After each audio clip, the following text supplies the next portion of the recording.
أعوذ بالله من الشيطان الرجيم. بسم الله الرحمن الرحيم.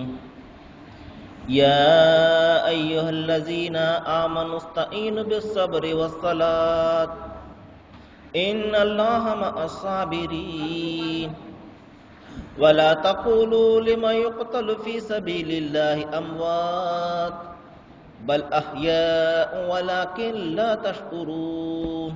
సదఖల్లాహుల్ అజీమ్. అనంత కరుణామయుడు, అపార కృపాశీలుడు, పాలకుడు, పోషకుడు, సర్వలోక ప్రభు అయిన అల్లాహ్ శుభనామంతో ప్రారంభిస్తున్నాను. సోదరులారా, సోదరిమణులారా, అయ్యలారా, అమ్మలారా, అస్సలాము అలైకుం రహమతుల్లాహి వబరకాతుహు. సర్వలోక ప్రభు అయిన అల్లాహ్ మనందరి జీవితాలలో శాంతి శుభాలను, కారుణ్యాన్ని కురిపించునుగాక. ఆమీన్.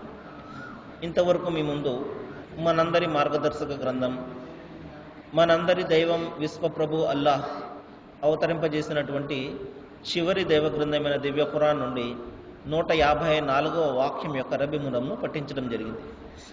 దీని అనువాదము: ఓ విశ్వాసులారా, మీరు సహనం ద్వారా మరియు నమాజు ద్వారా అల్లాహ్ యొక్క సహాయాన్ని అర్థించండి. సహనం గలవారికి అల్లాహ్ తోడుగా ఉంటాడు. సోదరులారా, మరి మనము గత కొన్ని దినముల నుండి ఈ విషయాన్ని గురించి మాట్లాడుకుంటున్నాము. దైవానికి చేరువయ్యే మార్గాలలో అత్యున్నతమైనటువంటి మార్గాలు 2 ఇక్కడ దైవం సూచించడం జరిగింది. అది ఒకటి, మరి ఎటువంటి పరిస్థితుల్లో కూడా సహనాన్ని కలిగి ఉండడము. ఇంకా 2, ప్రార్థన అంటే నమాజును ఆచరించడము. ప్రవక్త ముహమ్మద్ సల్లల్లాహు అలైహి వసల్లం వారి వద్దకు ఒక వ్యక్తి వచ్చి, ఓ ప్రవక్త, దేవునికి అత్యంత ప్రీతికరమైనటువంటి పని ఏమిటి అని అడగగానే ప్రవక్త వారు ఈ విధంగా సెలవిచ్చారు.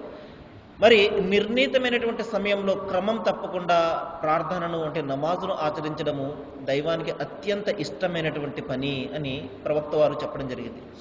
కాబట్టి ఈ విధంగా మనిషి ఈ ప్రాపంచిక వ్యామోహాలలో, ఈ ప్రాపంచిక కార్యకలాపాలలో ఏమాత్రం కూడా నిమగ్నమై ఉండకుండా, ఈ ప్రాపంచిక వ్యామోహాలు అతనిని ఏమాత్రం కూడా ఆకర్షించకుండా, దాని ఆకర్షణలో అతను పడకుండా నిర్ణీతమైనటువంటి సమయంలో అతను దైవాన్ని జ్ఞాపకం పెట్టుకొని ఈ నమాజును ఆచరించడం అనేది నిస్సందేహంగా అత్యంత కష్టతరమైనటువంటి కార్యం. ఇది అంత తేలికైనటువంటి పని కాదు. మరి దైవము మనిషిని పరీక్షించదలుస్తున్నాడు. మరి ఈ ప్రాపంచిక వ్యామోహంలో పడిపోయి ఇతను నన్ను మర్చిపోతాడా, లేక ఎన్ని పనులు ఉన్నప్పటికీ కూడా ఆ సమయానికి నన్ను జ్ఞాపకం పెట్టుకుంటాడా అన్నది ఈ ఒక పరీక్ష నిమిత్తము దైవము ఈ 5 పూటల కూడా మనిషిని ప్రార్థన, ఈ నమాజును ఆచరించమని ఆజ్ఞాపించడం జరిగింది. కాబట్టి సోదరులారా, మనిషి ఈ నమాజు ద్వారా దైవానికి ఎంతో దగ్గరవుతాడు.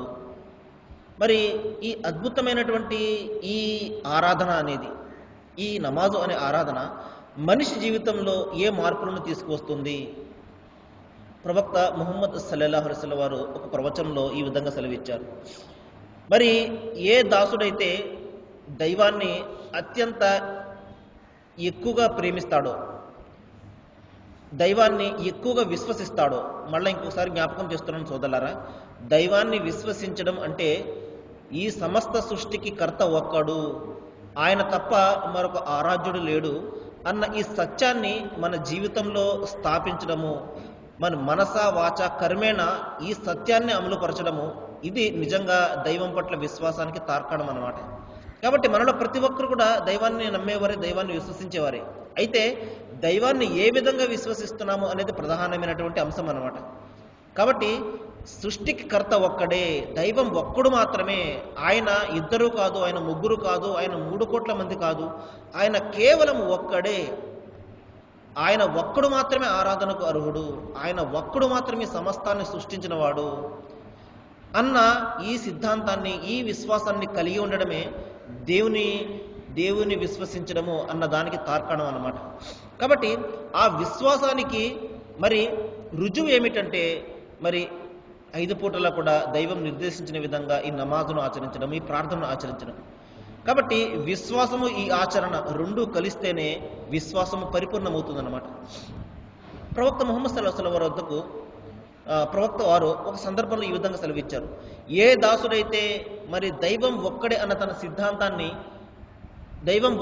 సిద్ధాంతాన్ని విశ్వసించి అతను తన జీవితంలో ఈ సిద్ధాంతాన్ని స్థాపిస్తాడు, ఈ నమ్మకాన్ని, ఈ విశ్వాసాన్ని అతను కలిగి ఉంటాడు, మరి దైవం నిర్దేశించిన విధంగా అతను మరి 5 పూటల్లో కూడా నమాజును, ఈ ప్రార్థన ఆచరిస్తాడు, అప్పుడు దైవము అతనిలో పూర్తిగా అతని జీవితాన్ని మార్చివేస్తాడు. ప్రవక్త వారు సెలవిచ్చారు.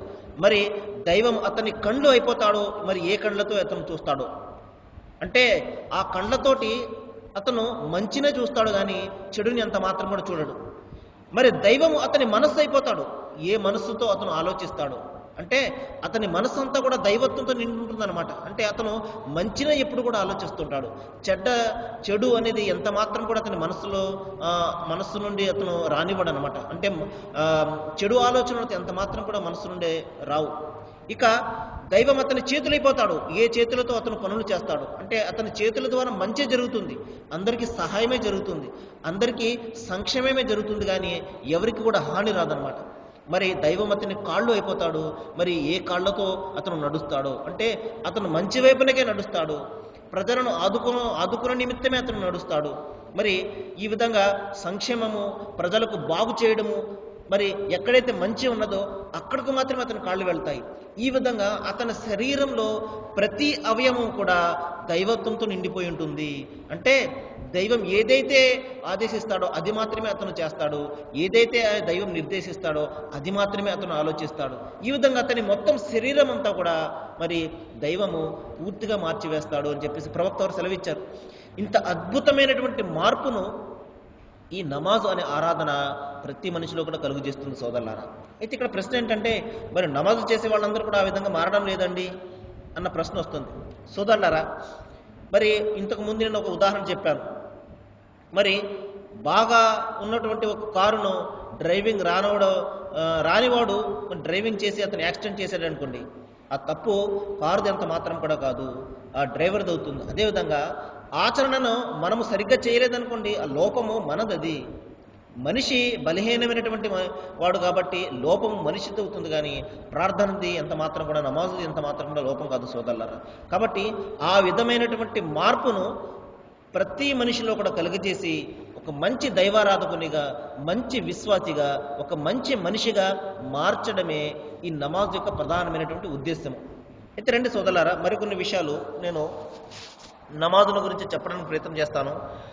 మరి నమాజు చేసినప్పుడు ఈ ప్రార్థనను 5 పూటల్లో కూడా ఏ దాసుడైతే చేస్తాడో అతని నుదుటి మీద కానివ్వండి, అతని కాళ్ళు చేతుల మీద కానివ్వండి కొన్ని చిహ్నాలు ఏర్పడిపోతాయి. మరి కొన్ని మచ్చలు అతని నుదుటి మీద, అతని కాళ్ళు చేతుల మీద, ఎందుకంటే మరి 5 పూటల్లో కూడా ప్రతిరోజు చేయడం వలన ఆ యొక్క భాగాలు నేలకు తగిలి మరి ఒక రకమైనటువంటి మచ్చ ఏర్పడుతుంది. మరి దైవం చెప్తున్నాడు, మరి ఎవరి శరీరం మీద అటువంటి చిహ్నాలు ఏర్పడతాయో, సజ్దా చిహ్నాలు, సాష్టాంగ పడ్డం వల్ల కలిగే చిహ్నాలు ఏర్పడతాయో, దైవము ఆ చిహ్నాలు గల ప్రదేశాలను మరి నరకానికి నిషిద్ధం చేయడం జరిగింది.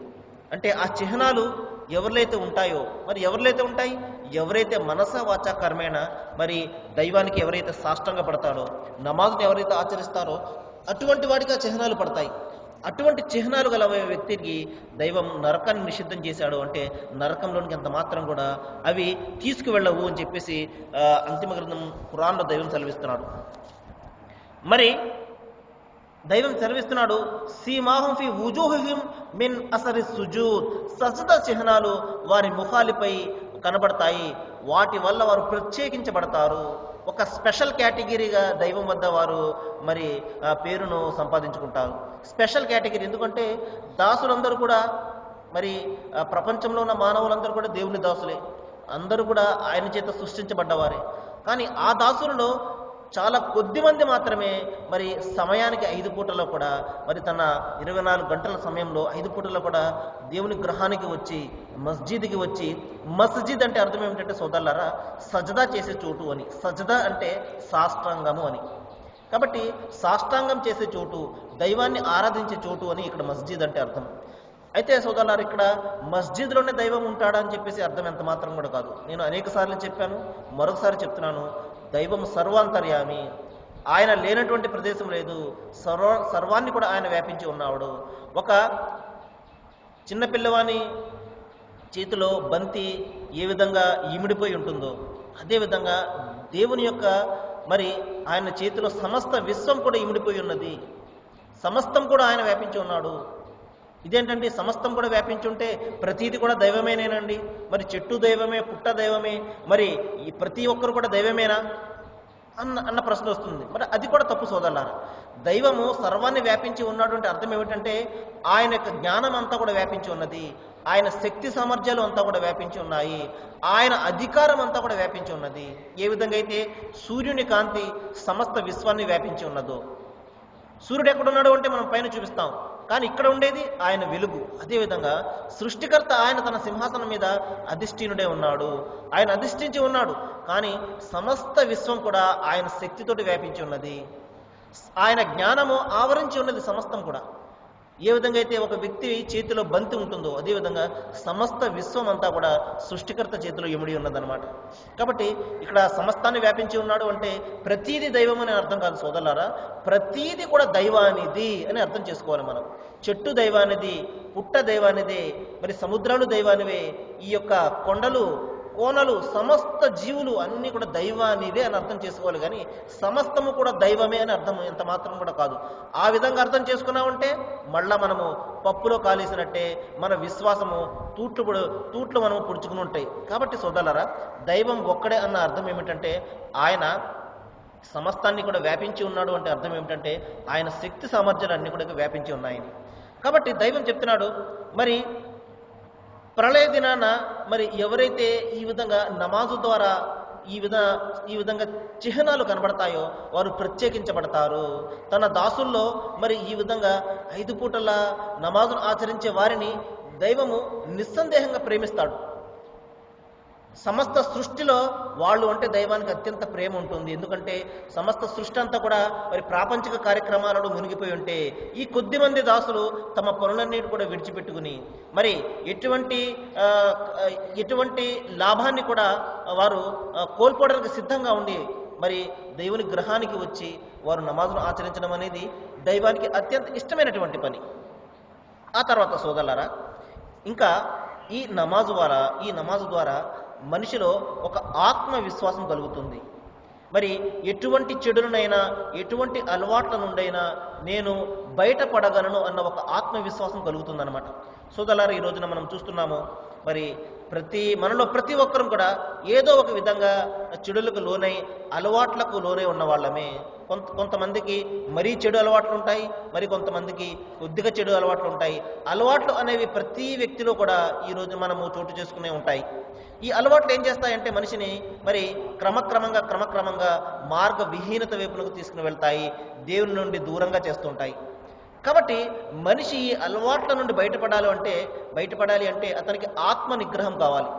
మనము చాలామందిని చూస్తుంటాము, మరి మద్యపానానికి బానిసైపోయిన వాళ్ళు చాలామంది మనకు కనబడుతుంటారు. చాలా రకరకాలైనటువంటి ప్రయత్నాలు చేస్తుంటారు. మరి డాక్టర్ల దగ్గరికి వెళ్ళి ట్రీట్మెంట్లు కూడా చేసుకుంటుంటారు. మరి అన్ని రకాల ప్రయత్నాలు చేస్తారో ఈ మహమ్మారి నుండి బయటపడడానికి. మరి కొద్ది రోజులు బయటపడతారు, తిరిగి మళ్ళా ఆ ఊబిలో కూరుకుపోతుంటారు. ఇంత భయంకరంగా మరి లోబరుచుకుని మనస్సును ఆ మద్యపానం అనేది మనిషిని సర్వనాశనం చేస్తూ ఉంటుంది. మరి ఇంత భయంకరమైనటువంటి అలవాట్ల నుండి మనిషి బయటపడాలి అంటే నిస్సందేహంగా అతనికి ఆత్మ నిగ్రహం కావాలి. తన మనోకాంక్షలను అతను నియంత్రణలో ఉంచుకునే శక్తి సామర్థ్యాలు అతనికి కావాలి. ఇటువంటి శక్తి సామర్థ్యాలను నమాజ్ అనే ఉన్నతమైనటువంటి ఆరాధన అతనికి ఆ శక్తిని ప్రసాదిస్తుంది. అదే ఇక్కడ దైవం చెప్తున్నాడు, మీకు ఈ నమాజు చెడుల నుండి రక్షిస్తుంది, మిమ్మల్ని చెడుల వైపు వెళ్లకుండా మిమ్మల్ని ఇది కవచం మాదిరిగా ఇది ఆదుకుంటుంది. ఇదేంటండి, నమాజ్ చేస్తూనే ఉంటారు, ఈ విధంగా చెడు అలవాట్లలో కూరుకుపోతూనే ఉంటారు అంటే అటువంటి వారి యొక్క నమాజు అతనికి ఏ విధమైనటువంటి ప్రభావాన్ని చూపించలేదు అన్నమాట. కేవలం అతను ఏ విధంగా అయితే ఎక్సర్సైజ్ చేసిన మాదిరిగా చేస్తాడో ఆ విధంగా అతను నమాజ్ చేస్తుంటాడు. అంతే తప్పించి నిజంగా దైవం పట్ల భీతితోటి దైవం నన్ను ప్రశ్నిస్తాడు అన్న భయంతో అతను నమాజును కానీ చేసినట్లయితే చెడులు ఎంత మాత్రం కూడా అతని వైపునకు తొంగి చూడవు. చెడులకు అతనంటే భయం కలుగుతుంది. ఏ విధమైనటువంటి చెడు అలవాటైనా అతనంటే భయపడి దూరంగా పారిపోతుంది. ఆ విధమైనటువంటి మనోనిగ్రహాన్ని, ఆత్మనిగ్రహాన్ని కలిగిస్తుంది ఈ నమాజ్ అనేది. దైవం అదే చెప్తున్నాడు. వాస్తవానికి రాత్రి వేళ లేవడం అనేది మనసును అదుపులో పెట్టుకోవడానికి ఎంతో ఉపకరిస్తుంది. మరి ఇది అర్ధరాత్రి పూట అంటే సుమారు 3-4 గంటల సమయంలో చేసే నమాజును ఉద్దేశించి దైవం ఇక్కడ చెప్తున్నాడు. దీనినే అరబీ భాషలో తహజ్జుద్ నమాజ్ అని అంటారు. అంటే దీని అర్థం ఏమిటంటే నిద్ర నుండి మేలుకొని చేసే నమాజు అని అర్థం. మరి సమస్త ప్రపంచమంతా కూడా మరి నిద్రపోతూ ఉన్నప్పుడు దాసుడు మరి నిద్ర నుండి లేచి కాళ్ళు చేతులు ముఖాన్ని కడుక్కుని దైవాన్ని ఆరాధించడం అనేది అది నిజంగా ఎంతో మనోనిగ్రహము, ఆత్మనిగ్రహము ఉంటే కానీ ఇది సాధ్యం కాదు. 5 గంటలకు లేవడమే మనకు చాలా కష్టమైపోతుంటుంది. 5 గంటలకు ఒక నమాజ్ ఉంటుంది, ఒక ప్రార్థన ఉంటుంది. 5 గంటలకు నమాజ్ ఉంటే మరి పావు తక్కువ 5 గంటలకైనా మనిషి లేవాలి. 4:30కి మరి మస్జిద్ నుండి అజాన్ నిలబడుతుంది. ఓ దైవదాసులారా, మరి అస్సలాతు ఖైరు మినన్ నౌమ్, నిద్ర నుండి మేల్కొండి అయ్యా. నిద్ర మిమ్మల్ని ఈ విధంగా శాశ్వతంగా దేవుని నుండి దూరం చేస్తుంటుంది. ఇంతవరకు పడుకున్నది చాలు, మీరు నిద్ర నుండి లేవండి. అస్సలాతు ఖైరుం, నమాజ్ అనేది నిద్ర కంటే మేలైనది, మీరు లేవండి అయ్యా అని చెప్పేసి మస్జిద్ నుండి పిలుపు వినబడుతుంది. మరి ఎవరైతే దేవునికి అత్యంత ఇష్టలో, ఎవరైతే దైవం నన్ను కరుణించాలి అని కోరుకుంటాడో, ఎవరైతే దైవం నన్ను క్షమించాలి అని కోరుకుంటాడో, భయంకరమైనటువంటి నరకాగ్ని నుండి నన్ను బయటకు తీయాలి, నేను స్వర్గంలో ప్రవేశించబడాలి అన్న కోరిక ఎవరికైతే ఉంటుందో అతను ఆ కోరికను మనసులో పెట్టుకుని ఆ విధంగా ఆచరణ చేయకుండా నిద్రపోడు, వెంటనే లేస్తాడు. సదక్తు ఓ బరర్త అంటాడు. అంటే ఓ దైవదాసుడా, మస్జిద్ నుండి నువ్వు పిలిచావు చూసావా, అది చాలా నిజమైనటువంటి పిలుపు, నేను ఇదిగో వస్తున్నాను అని చెప్పేసి అతను నమాజ్కు వడివడిగా అడుగులు వేసుకుంటూ మస్జిద్ వైపునకు వస్తాడు. మరి అటువంటి దేవుని దాసులను దైవం నిస్సందేహంగా కరుణిస్తాడు చెప్తున్నాడు దైవము. మరి అర్ధరాత్రి పూట లేవడం అనేది, అర్ధరాత్రి అంటే వేకువజామున సుమారు 3-4 గంటలకు అతను లేచి నమాజు చేయడం అనేది, ఒకవేళ అది తన జీవితంలో అతను స్థాపించాడు అనుకోండి, ఏ అలవాటు నుండైనా అతను బయటపడగలడు.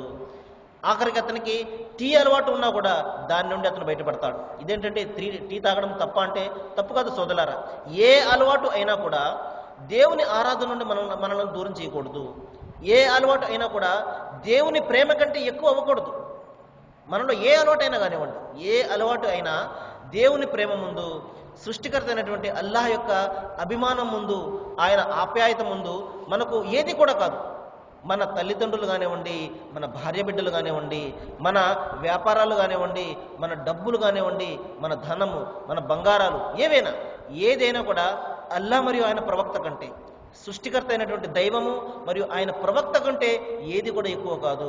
అందుకు ప్రవక్త ముహమ్మద్ సల్లల్లాహు అలైహి వసల్లం వారు చెప్పారు, మరి మీలో ఎవరైతే నన్ను మీ తల్లిదండ్రుల కంటే, మీ భార్య బిడ్డల కంటే ఎక్కువగా ప్రేమించినంత వరకు, ఎక్కువగా అభిమానించినంత వరకు మీరు విశ్వాసులు కాలేరు అని చెప్పేసి ప్రవక్త వారు చెప్పారు. మరి ఎవరైతే ప్రవక్తను అభిమానిస్తాడో నిస్సందేహంగా దైవాన్ని అభిమానించిన వాడు అవుతాడు. ఎందుకంటే ప్రవక్త ద్వారానే దేవుడు తన చివరి గ్రంథాన్ని అవతరింపజేశాడు కాబట్టి. కాదండి, నాకు దైవ గ్రంథం అంటే, దైవం అంటే చాలా ప్రేమ, ప్రవక్తగా నాకు సంబంధం లేదండి అంటే అది చాలా తప్పు సోదరులారా. దైవము తన గ్రంథాన్ని, తన ధర్మశాస్త్రాన్ని ప్రవక్త ద్వారానే తెలియజేశాడు, ఒక నమూనాగా తెలియజేశాడు, ఆచరించి చూపించారు ప్రవక్త వారు, ఈ విధంగా చేయాలి, ఈ విధంగా చేయాలి అని చెప్పేసి. కాబట్టి గురువులను తప్పనిసరిగా మనము అనుసరించాలి. ఆరాధన మాత్రము ఆ సృష్టికర్త అయినటువంటి ఆ దైవానికి మాత్రమే చేయాలి. కాబట్టి సోదరులారా, మరి ఈ విధంగా ఆత్మ నిగ్రహాన్ని ఇది కలిగిస్తుంది. మనలో ఉన్నటువంటి చెడు అలవాట్ల నుండి బయటపడే విధంగా మనకు ఇది ఒక రకమైనటువంటి తర్పీదును, ట్రైనింగ్ను మనకు ఇస్తుంది. కాబట్టి మనలో ప్రధానంగా నవయువకులు మరి అనేక రకాల చెడులలో మునిగిపోయి ఉంటారు. మరి సిగరెట్లని, ఈ విధంగా గుట్కాలని, భయంకరమైనటువంటి అలవాట్లకు చిన్నతనం నుండి లోనైపోతుంటారు. మరి మనం చూస్తుంటాము, ముక్కుపచ్చలారని వారు, మరి మీసాలు కూడా సరిగ్గా రాని వాళ్ళు సిగరెట్లు తాగుతూ మనకు కనబడుతూ ఉంటారు. మరి ఇంత తక్కువ వయసులోనే వారు ప్రారంభించినప్పుడు తర్వాత వాళ్ళు 40-50 సంవత్సరాలకు వారి యొక్క పరిస్థితి ఏ విధంగా ఉంటుంది? మరి మనకు రిపోర్టులు చెప్తున్నాయి, ఒక్క సిగరెట్ తాగితే 5 నిమిషాల ఆయుష్ తగ్గిపోతుందని చెప్పేసి. కాబట్టి తాగడం వలన అతనికే కాదు బాధ, మరి చుట్టుపక్కల వాళ్ళు కూడా ఆ పొగను పీల్చి వారు కూడా బాధపడుతూ ఉంటారు. ఆ విధంగా పీల్చి బాధపడేవారు ఎక్కువ మంది ఉంటారు. ప్యాసివ్ స్మోకర్స్ అంటారు వీళ్ళని. కాబట్టి సోదరులారా, మన అలవాటు మనకే పరిమితం కాదు, చుట్టుపక్కల ఉన్న ప్రపంచాన్ని కూడా మనము నాశనం చేస్తున్నాము. కాబట్టి ఏ అలవాటు అయినా కూడా అది దైవానికి, ఆయన ప్రవక్తకు ప్రేమ కంటే ఎక్కువగా ఉండకూడదు. ఏ అలవాటు కూడా మనల్ని లోపరుచుకోకూడదు. మనము ఎవరికైనా బానిస అంటే అది మన చెడు అలవాట్లకు కాదు, మన దైవానికి మనము బానిస అవ్వాలి. మనము మన సృష్టికర్త అయినటువంటి అల్లాహ్కు బానిస అవ్వాలి. కాబట్టి బానిసత్వం ఆయనకు మాత్రమే చేయాలి. మరి శుష్కమైనటువంటి, ఎందుకు పనికిరానటువంటి అలవాట్లకు మనం బానిస అవ్వకూడదు. ఈ విషయాన్ని మనము జ్ఞాపకం పెట్టుకోవాలి. మరి అటువంటి అలవాట్ల నుండి బయటపడే మనోనిగ్రహాన్ని, ఆత్మ నిగ్రహాన్ని మనకు ప్రసాదించే సాధనమే ఈ నమాజ్. ఇదే చెప్తున్నాడు దైవము. మీ మనసును అదుపులో పెట్టుకోవడానికి ఇది ఉపకరిస్తుంది అంటున్నాడు. మరి ఇంకా చెప్తున్నాడు సోదరులారా, మరొక అంశాన్ని కూడా చెప్పి నేను ముగిస్తాను. దైవం చెప్తున్నాడు, ఇది నష్టం లేని వ్యాపారం అంటున్నాడు. చూడండి, మనం వ్యాపారాలు చేస్తుంటాము, కానీ నష్టం లేకుండా వ్యాపారం ఏది కూడా ఉండదు. ఎంతో కొంత నష్టం వస్తూనే ఉంటుంది వ్యాపారంలో. కానీ దైవం చెప్తున్నాడు, యా అయ్యుహల్లదీన ఆమను హల్ అదుల్లుకుం అలా తిజారా వ తున్జీకుం మిన్ అజాబిన్ అలీం. ఓ విశ్వసించిన ప్రజలారా, మీకు నేను ఒక వ్యాపారాన్ని గురించి చెప్పనా, అది మిమ్మల్ని భయంకరమైనటువంటి యాతన నుండి రక్షించే వ్యాపారం. మరి మరొక సందర్భంలో చెప్తున్నాడు, లం తబూర్, నష్టమే లేనటువంటి వ్యాపారాన్ని గురించి మీకు చెప్పనంటున్నాడు. అదేమిటంట వ్యాపారము? చెప్తున్నాడు దైవము, ఇన్నల్లజీన యత్నూనల్ కితాబ్ వ అకాముస్ సలాత్ యర్జూన తిజారతన్ అన్ తబూరా. ఎవరైతే దైవ గ్రంథాన్ని పారాయణం చేస్తారో, పారాయణం చేయడం అంటే చిలక పలుకు పలికినట్టు చదివేయడం కాదు సోదరులారా. మనం చాలామంది ముస్లిం సోదరులను చూస్తుంటాము, ధర్మగ్రంథం ఖురాన్ పారాయణం అంటే చిలక పలుకు పలుకుతూ చదువుతుంటారు, దాని అర్థాన్ని అంత మాత్రం కూడా తెలుసుకోరు. దైవ గ్రంథ పారాయణం అంటే అది కాదు, అర్థంతో సహా మనం ఏ విధంగా అయితే సంస్కృత శ్లోకాలు అర్థం కాకుండా మనం వింటుంటామో, అరబీ భాష అర్థం కాకుండా వింటుంటామో, దానివల్ల ప్రయోజనం ఉండదు సోదరులారా. కాబట్టి దైవము గ్రంథాన్ని పంపించింది అర్థం కాని భాషలో చదువుకుంటూ వెళ్ళిపోవడానికి కాదు, అన్ని కూడా అర్థమయ్యే విధంగా ఈ రోజున ప్రపంచంలో ప్రతి భాషలో కూడా అనువాదాలు మనకు దొరుకుతాయి. అరబీ భాష మనకు రాకపోతే దాని అనువాదం మనకు తెలుగులో లభిస్తుంది. మరి ఉర్దూ వచ్చిన వాళ్ళైతే ఉర్దూలో లభిస్తుంది, ఇంగ్లీష్ వచ్చిన వాళ్ళైతే ఇంగ్లీష్లో లభిస్తుంది, తమిళము, కన్నడ, ప్రతి భాషలో కూడా ఈ రోజున మనకు దైవ గ్రంథం యొక్క అనువాదం లభిస్తుంది. కాబట్టి ఏ మనిషి కూడా నాకు గ్రంథం గురించి తెలియదు ఓ దైవమా, ఓ అల్లా, నీవు అరబీ భాషలో పంపించావు గ్రంథము, నాకు అరబీ భాష రాదు అందుకని నేను చదవలేదు అంటే దైవం అక్కడ ఒప్పుకునే పరిస్థితి లేదు. మన సౌలభ్యము, మన సౌకర్యం నిమిత్తమే దైవము ఈ అనువాదాలను సృష్టించాడు. కాబట్టి అనువాదాలను మనం చదువుకోవాలి, దాని ప్రకారం మనం ఆచరించే ప్రయత్నం చేయాలి. మరి దైవాన్ని ప్రార్థిస్తున్నాను సోదరులారా, ఏ విషయాలైతే మనం ఇక్కడ చక్కటి విషయాలు వింటున్నామో, మన జీవితానికి సంబంధించినటువంటి విషయాలు, మరి మన యొక్క మరణం తర్వాత రాబోయే జీవితానికి సంబంధించినటువంటి, మన సాఫల్యానికి సంబంధించినటువంటి జీవితానికి సంబంధించినటువంటి విషయాలు మనం వింటున్నాం సోదరులారా. మనము వినడమే కాకుండా వీటి గురించి ఆలోచన చేయాలని, మనం ఆచరించే విధంగా దైవము మన మనస్సులను మార్చాలని నేను మనస్ఫూర్తిగా దైవాన్ని వేడుకుంటూ ముగిస్తున్నాను. వాఖిరు దావానా అనిల్ హమ్దులిల్లాహి రబ్బిల్ ఆలమీన్. అస్సలాము అలైకుం.